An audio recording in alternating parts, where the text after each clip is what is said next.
Že poďte si so mnou zajazdiť, budem jazdiť len ja, lebo nemám s kým jazdiť na mojej G4. Aspoň ma takto rodičia zneužívajú, že nosím koš. Celkom dobrá. Tu je jeden z dôvodov, tak prečo ja keby nám rodičia mali dovoliť kolobežku. Budeš nosiť vonku koš a nebudeš aspoň vo vnútri kúkať do plejka. Ale zase na druhú stranu, teraz jak to zakazujú, tak tu máte 5 dôvodov, prečo by to nemali zakázať a prečo by to mali spraviť inak, alebo aspoň jak inak.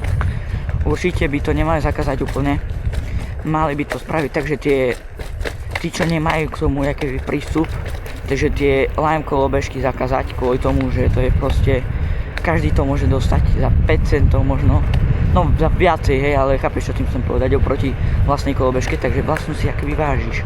Takže chápeš, čo tým chcem povedať, že proste ľudia sa tu nevážia a jazdia jak totálni idioti.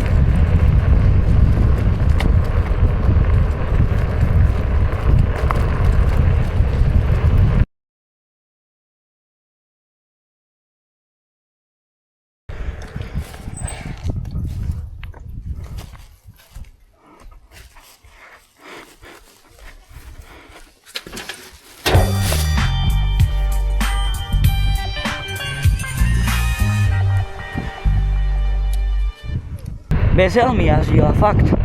Pič, toto nikdy nerobte. To som nepovedal, hej, ale nikdy toto nerobte. Nejazdíte bez helmy. Na 100% to nerobte. Mega nebezpečné a keď chce zapôsobiť, tak si jedine jebnutý. Keď budeš takto jazdiť, si najväčší dement, fakt. Sorry, že nadávam, ale fakt je to tak. Jazdiť bez helmy si úplný retard. Aspoň cyklistickú si daj na seba, keď je teplo.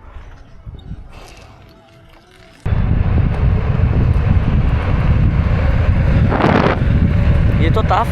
Podľa mňa, hej. Len co bolo? Jaj, gorí ti.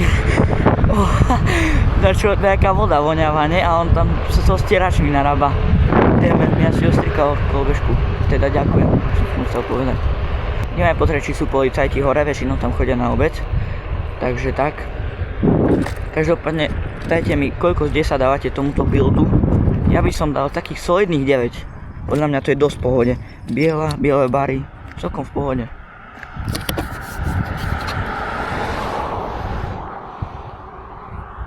Máme 10 hodín a je tu nedeľu, že nikto skoro. To si myslíš, že to predávam kvôli tomu zákonu, nie je to tak. Je to kvôli tomu, že chcem dať čo lepšie, chápeš? Ja sa toľko nevzdám, aj keby neviem, čo sa stalo ako kolobežkovania. Mňa to proste naplňa v živote, mňa to proste baví, chápeš?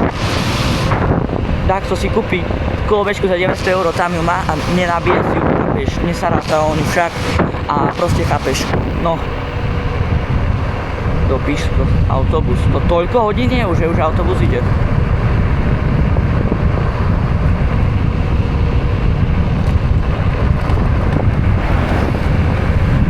Kebyže si mám vybrať fakt jednu dovolenku, kde mám ísť, tak určite to budú Ferraty na Švajčiarsku.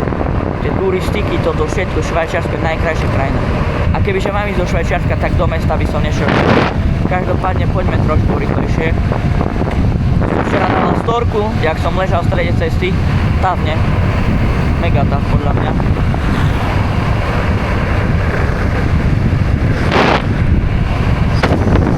Sa ma pýtal, či mám vesk. Jasné, že to je vesk.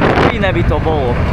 Nie, není to vesk. Ale viete, prečo som to spravil? Aby si ľudia mysleli, že mám vesk. Takže každý sa posere mňa. Teda ten, kto nevie. Teda ten, kto vie. Teda čo?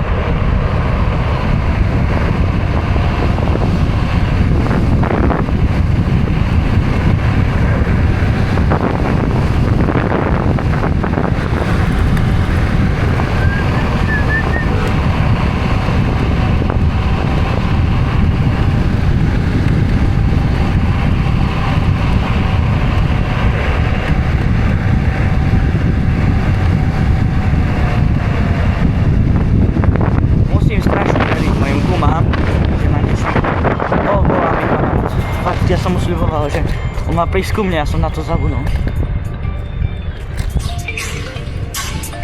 No Filip?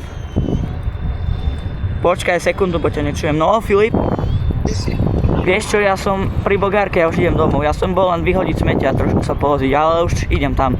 Tam ma čaká aj pod garážou. Ďakujem, čakám. Dobre, čau. Filip, budeš vo videu. Každopádne, kto si chce oddychnúť, tak toto je určite najlepší spôsob odreagovať sa na kolobežke.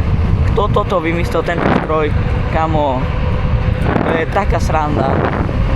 Ale to niekto hovorí, že G4 je veľká kolobežka. To človek si už tak zvykne, že mi to príde malé. Ale to asi preto, že som skúšal bomby, jak je Yume, Dualtron, hej, a ešte som skúšal G3 Pro. No proste, chápeš.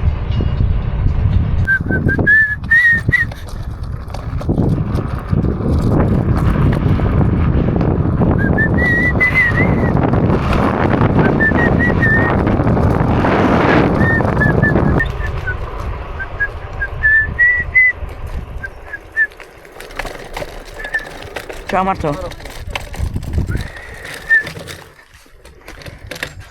No čo Filipko?